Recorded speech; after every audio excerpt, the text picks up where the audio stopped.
Hello, everyone. So I'm excited to talk a little bit today about the beauty of on-chain data and how it can be used to create and run real-time financial analysis. The current status quo really has, quarterly and annual reporting from companies, and the same thing applies to governments when it relates to economic data. So we see inflation numbers being reported on a monthly basis, or things like GDP forecasting on a quarterly basis as well. And this is great and all, but it kind of allows risk to fester, where things that happen in January aren't revealed to the market until later in the year, maybe towards the end of the quarter or later in April, let's say. And this is kind of something that blockchains can fix in a way that every few seconds a new block is appended to the chain, and that data and information is available on a public ledger that anybody can access in real time. But before we kind of dive into things and talk about what makes this all possible, I think it's important just to set the scene a little bit and explain my framework for how I think about blockchains and contextualize the activity that's happening on top of them, and really how they come together to form the larger crypto economy, and why that's such an exciting innovation that we have in this space. So if we look at one blockchain in general and take this nice circle as just an economic zone of activity happening within one chain, we see that blockchains are just digital-first economies where users can interact with products, goods, and services that are built by entrepreneurs or traditional business or DAOs. And some of those things we've seen in the early stages are DeFi or financialized applications like DEXs or lending markets. We've seen some really interesting consumer goods like stablecoins see widespread adoption, both in centralized fiat stablecoins or some of the more decentralized forms that we're still experimenting with how to build properly. We've also seen some consumer goods that maybe are a little bit more speculative, like creative NFTs or any of these play-to-earn gaming. We've also seen a rise of social networks. Something like Lens has been working at this for a while, or something like Friendtech is really trying to push forward what that looks like and how we create on-chain financial applications. We've also seen a more interconnectedness between the physical economies that we live and work in and these digital-first economies with the rise of decentralized physical infrastructure networks, or DePIN. You can clearly see why we're working on a rebrand to that name. But things like Akash are building GPU marketplaces that can be accessed by anyone, and they're doing some really interesting things like training AI models on fully decentralized compute, or things like Helium that are building these mobile networks that actually power real-world devices. And so there's a huge design space on how these chains and these zones of economic activity are powered, but largely it's by this form of non-sovereign currency, or the blockchain's native gas token. And when we zoom out a little bit, we see a broad design space with many economic zones of activity that are happening. We have chains like Solana, Aptos, or Sui that are high throughput blockchains that are built for speed and really optimized for use cases that aren't possible on other blockchains. So we have something like Tron that's become this bit of a stablecoin safe haven, and increasingly so throughout this bear market in 2023. And it's really predicated on the fact of its low fees. Or we have things like the Cosmos ecosystem that are built around the idea of sovereignty and create a broader design space for developers by pushing innovation a step lower into the consensus mechanism.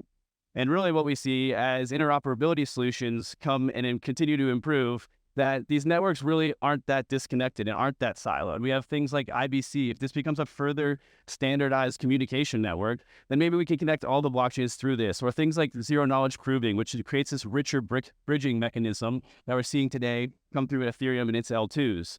And when we start to look at this, it honestly doesn't end up looking too dissimilar from the physical economy we are used to.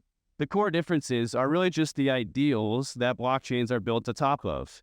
Blockchains are global and permissionless. A developer in one corner of the earth can build an application that anybody else can use. And while this point is often beaten to death, the reality is it creates a giant distribution channel where you have a global wallet distribution that is not limited by anything other than a smartphone and internet access, which is a much larger addressable market than we've seen. Now, caveat there is that distribution is still probably our industry's biggest problem, and we haven't found that application that people want to use, or people need to use. So it's still a point that we need to work towards. Blockchains are also highly efficient. One thing we've seen incredible demand for is stablecoins. And why they're so great is they create a payment network that that is borderless in the physical world, and is increasingly borderless in this digital first world. And this is really becoming one of our key use cases that we love to harp on, but we'll get into some of the statistics and data there in a second. But why I personally became obsessed with blockchains is because they are transparent.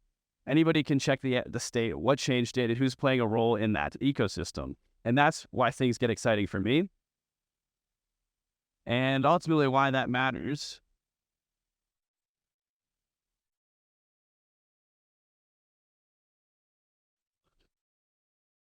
Oh.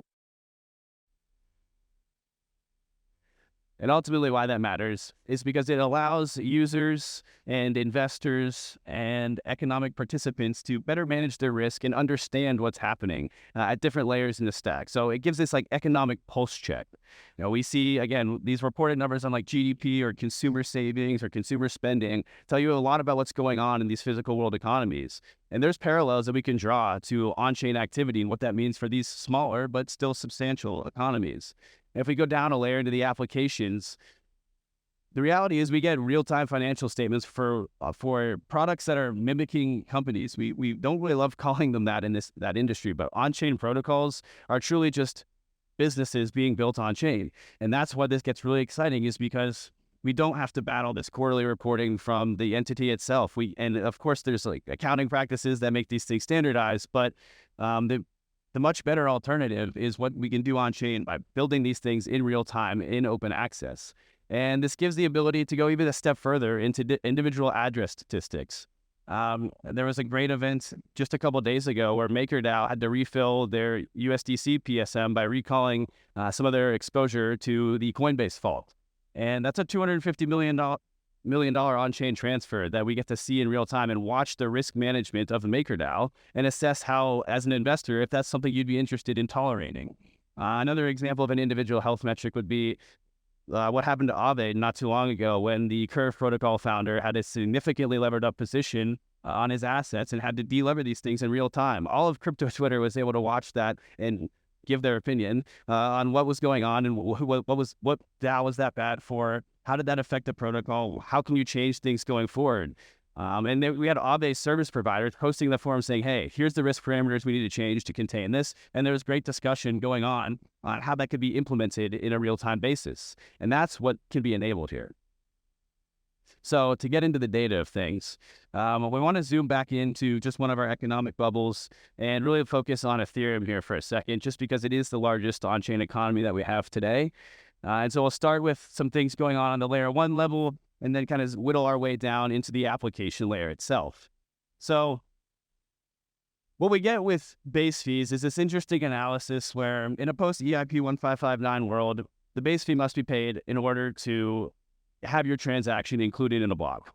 And the base fee is interestingly burned, and it is also based on supply and demand. So as more people are demanding to spend gas and get included in block space, the base fee will rise. And so it gives you this interesting dynamic of a bit of a proxy of on-chain activity and saying, all right, well, if there's a sustained high base fee, there is a meaningful on-chain activity for an extended period of time. And it gives you, going back to the last phrase, an economic pulse check of how users are willing to transact on-chain. Now, the other thing that's interesting, as I mentioned, the base fee is burned. So not only do you get some sort of economic pulse check, but you're also getting more of a monetary policy engagement where, based on the current inflation less anything that's burned, you get the net issuance or the net inflation of the Ethereum asset ETH. And so that's why using on-chain data gives you this open access where every 12 seconds we're able to refresh this chart and get a new set of analysis of what's changing. And it gives a perpetual analysis engagement. And the next question is, when you see a high spike in base fee or just gas spend in general, the question is, where is that going? What are people doing on chain? So I think I love building out these tables that just look at the past 24 hours gas spend, sorting them by the to contract in the transfer, and analyzing what people are doing on chain. Of course, in the depths of a bear market, it's always a bit depressing to see that people are just smashing transfers through like unverified routers that are Telegram trading bots, and there's a whole window of concern around that. But another thing that's commonly seen in this analysis is people are using stablecoins on chain. And even when it's a rather expensive chain comparatively, like Ethereum.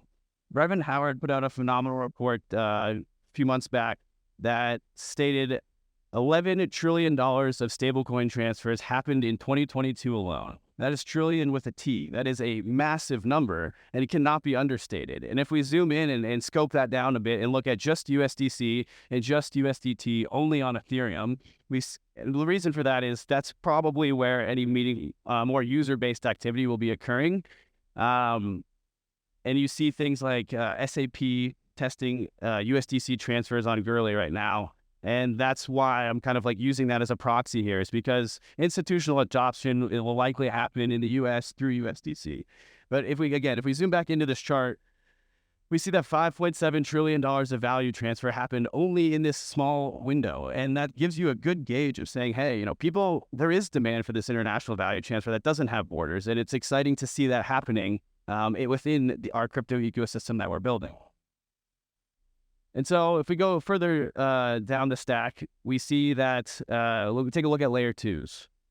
And in traditional finance, revenue minus cost of goods sold equals your gross margin or your gross profit. And that works perfectly for the current status of L2s, where the revenue brought in by the chain is the transaction fees, any cost to post data, or in the case of a zero-knowledge rollup, we have some verification of proofs that needs to occur, and this is a bit of a management getting the gas fees or getting the assets to pay gas between those contracts. If we run this calculation, we get a gross on-chain profit number that's fairly easy to calculate.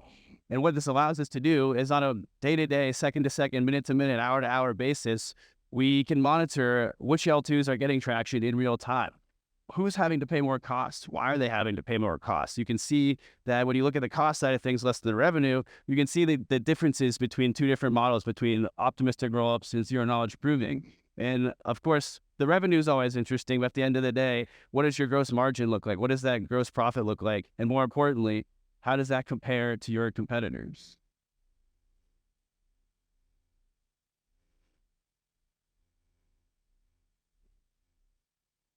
And so obviously with the rise of Base and that publicly officially launching in Q3 of 2023 earlier this year, we saw an enormous rise in the popularity of it. And I'm just looking at a subset of L2s here, but you can see that we have a lot of traction here, and these aren't small numbers for the industry that we have today. And so looking at Base, we've seen that attention's kind of tapered off. There was a MetaMask bug that kind of was making users pay a higher gas fee on the priority side, and maybe that's playing a role in their huge Q3 number. But it's just interesting to take a look at how they're now kind of, on par with what we'd expect to see, given that they're an OP stack chain building with optimism, and they're both doing about the same value here. If we look at Arbitrum, which is a very DAO-controlled L2, the sequencer revenue actually does flow through the DAO and is controlled by token holders. We can see, again, a very meaningful amount of revenue, gross profit is actually being collected here. What's interesting, I think, is ZK Sync. ZK Sync does not currently have a token, and I have no idea if they have plans to have a token officially, but I can tell you that the market definitely thinks that they will have a token at some point. If you look at the contract activity, it is the most beautifully even distribution across different contracts, almost as if everyone is hitting one contract once every day. And you can see that this is coming out in their gross profit calculation. They're seeing enormous values relative to their competitors. And why that matters is because if and when they do have a token, again, I have no idea if that's going to be the case, it could fall somewhere in line with this right here. And so this is the price to sales ratio of Optimism and Arbitrum, the two L2s we just took a look at that actually have a token live, so you can actually run this calculation. When the Arbitrum token launched, we actually saw this incredibly rare form of crypto market efficiency. That's not something we get to see too often. And within 3 months of launch, the price to sales ratio of Arbitrum converged with Optimism, not only pulling Optimism's lower, but meeting in the middle. And it's still trended towards that since that the convergence officially happened. So my takeaway here is, because of the analysis we can run, if ZK Sync were to launch a token, it would likely fall somewhere within this range. And that not only gives you the ability to come to that conclusion, but also to monitor it in real time. If this data changes, we will know, and we can figure out where that falls. So again, it's taking on-chain financial metrics and turning that into some valuation analysis. And so zooming down, whittling our way lower, I want to start with the application layer. And what this allows us to do is judge product market fit in a very, very rapid way. And not only like developers and companies could always do this instantaneously because you can see your user metrics and those are generally hidden behind your own internal servers. But with on-chain data, we can do this for other companies that we might be invested in or we might be fans of or participants in the DAO of. And a good example of this recently was with DAI reigniting the DSR to 5% and the immediate rise of attention that got. There's this chart's a bit outdated now. It's only like 3 weeks old, but it is significantly higher than 1.6 billion now, which is insane. We're seeing real use of financial products on chain. And why this is interesting specifically is because SDAI is probably our largest RWA asset today. And it is playing a key role in sparking this narrative and showing interest in bringing RWAs on chain. And so the launch of Frax's similar product, SFrax, just recently, personally, I'm watching for a similar trend to continue. And this also applies to less financialized applications with things like FriendTech, which has seen an interesting rise in user trends. So here we're just looking at new and existing wallets that have interacted with the protocol. New wallets means when their first interaction happened, and existing wallets means they've previously used the application. And so when we see this big spike of user activity, well, I'm personally looking for two things here. Like, is this going to be sticky? Are they going to be sticky users? Are they going to stick around and continue to use the product?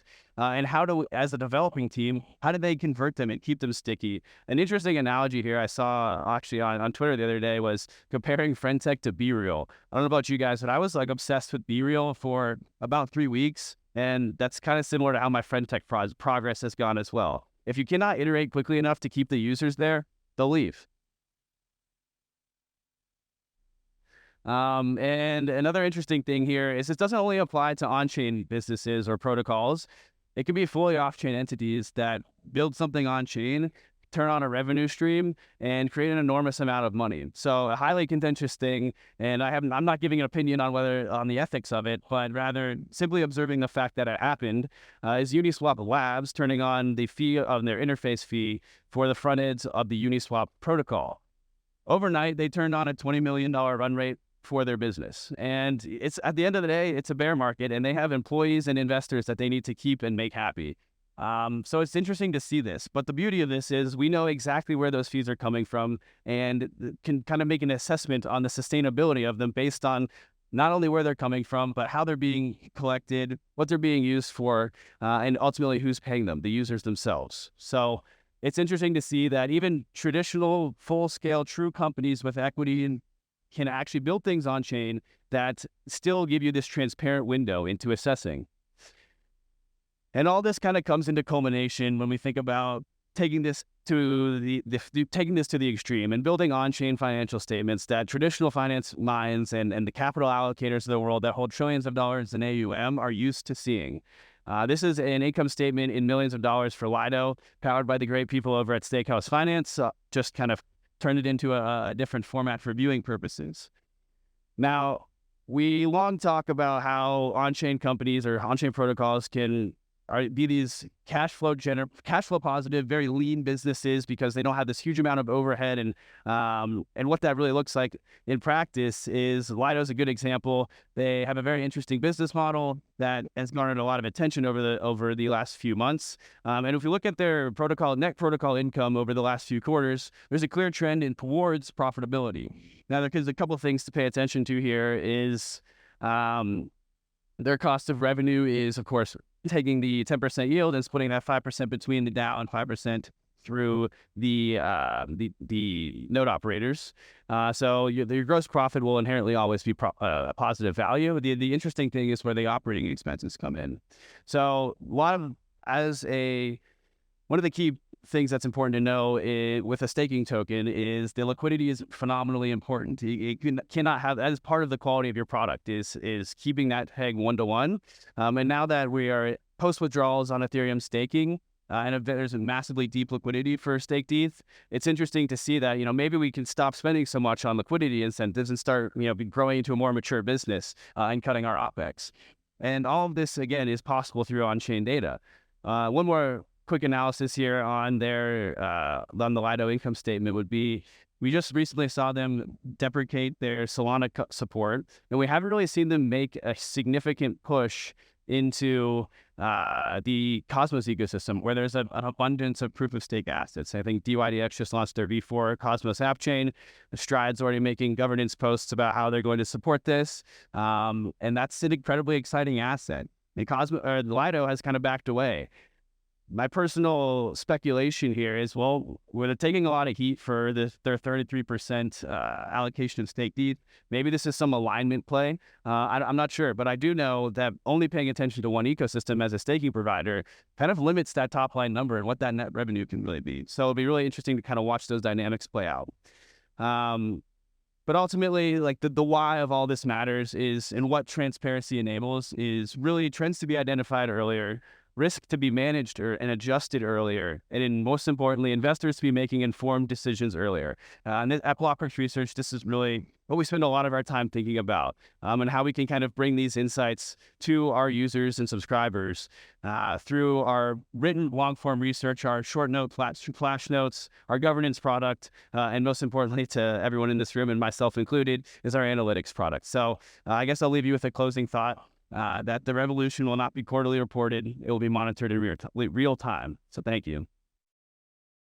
Hi, thanks. What in the context of like financial analysis, I guess, what would be like the cost of capital for either a protocol or chain? Like, is that even a concept that's valid? Yeah, definitely. I mean, so I think step one right now where we're at is like, okay, let's figure out how to build the income statement, the balance sheets, and then we can worry about the valuation side of things is kind of where my personal head's at.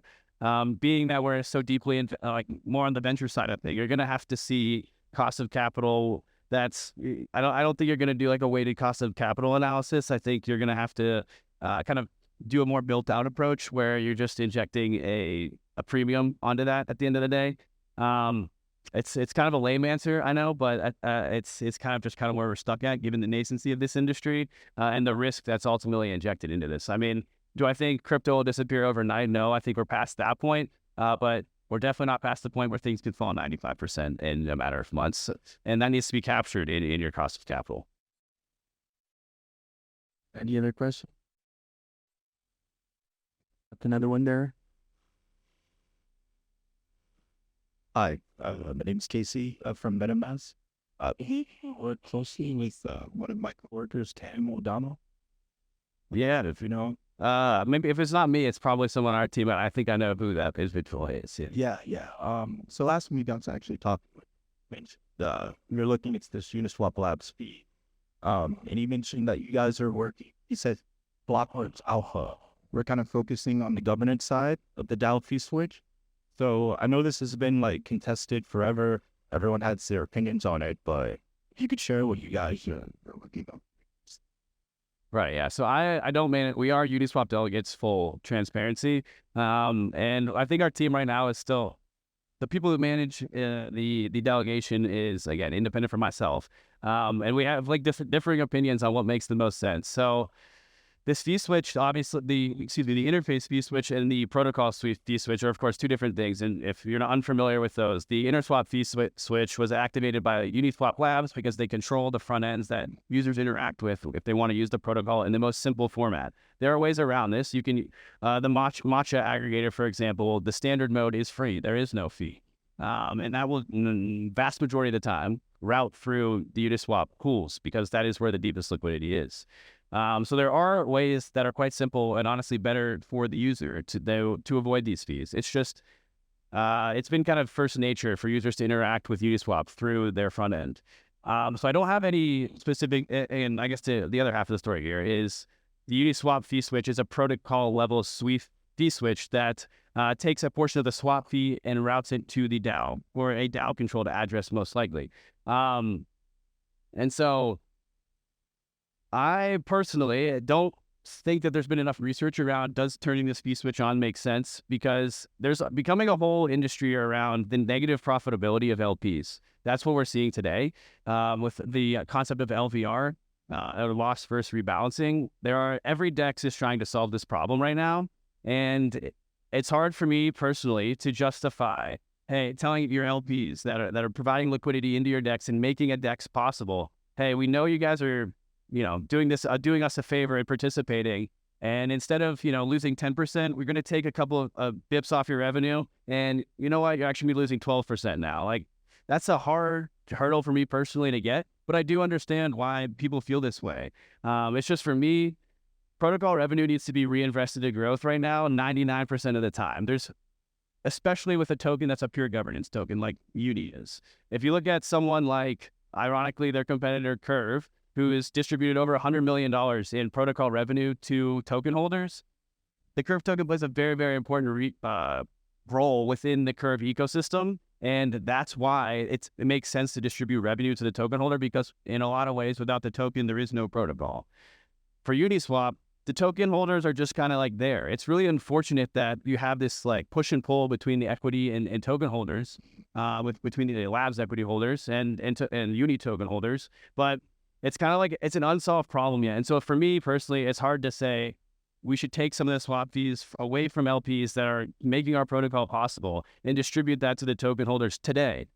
There could be a huge design space on how to make a better DEX, a more profitable DEX, or even add auxiliary services and create a more vertically integrated product that generates revenue in multiple ways. And then you can start distributing to token holders, and that starts to mimic a dividend. Like, there's plenty of businesses that are at the top of the market cap rankings that have never distributed a revenue to equity holders, talking about like companies and stocks, say Amazon or Nvidia, I think has like a 0.5% dividends. That's effectively no dividend as well. So like, why are we looking at Uniswap and saying, hey, you're a super nascent product, let's force on this fee switch today, when I just personally don't think it makes sense. And again, those are my personal views, not the views of Blockworks research delegate team. Perfect. Thank you, Dan.